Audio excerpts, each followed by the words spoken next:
রোববার সদ্য নিয়োগপ্রাপ্ত 265 জন ডেপুটি ও সহকারী অ্যাটর্নি জেনারেলকে নিয়ে আপিল বিভাগের বিচারিক কার্যক্রমে অংশ নেন অ্যাটর্নি জেনারেল রুহুল কুদ্দুস কাজল। প্রথম কর্মদিবসেই নতুন আইন কর্মকর্তাদের সততা ও নিষ্ঠার সঙ্গে দায়িত্ব পালনের তাগিদ দেন রাষ্ট্রের প্রধান এই আইন কর্মকর্তা। স্পষ্ট জানিয়ে দেন, কোনো ধরনের দুর্নীতি বা অনিয়ম মেনে নেওয়া হবে না।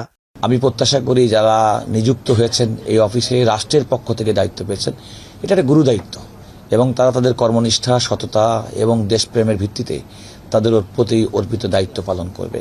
এদিন অ্যাটর্নি জেনারেল কার্যালয়ে যখন নতুনদের বরণের প্রস্তুতি, তখন কার্যালয়ের সামনেই বিক্ষোভ করেন জাতীয়তাবাদী আইনজীবী ফোরামের একাংশ। তাদের অভিযোগ, ডেপুটি ও সহকারী অ্যাটর্নি জেনারেল নিয়োগে চরম বৈষম্য করা হয়েছে। যারা অ্যাটর্নি অফিসে নিয়োগ পেয়েছেন, যারা বিএনপি করেন, তাদের বিরুদ্ধে আমাদের কোনো কথা নেই, তাদের বিরুদ্ধে আমাদের আন্দোলন নেই।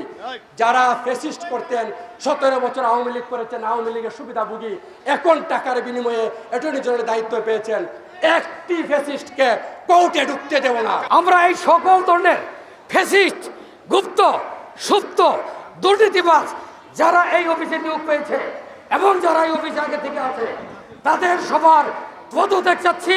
ওরা কোনোদিন আইনজীবী ফোরাম করে নাই, আমরা এদেরকে কোনোদিন দেখি নাই।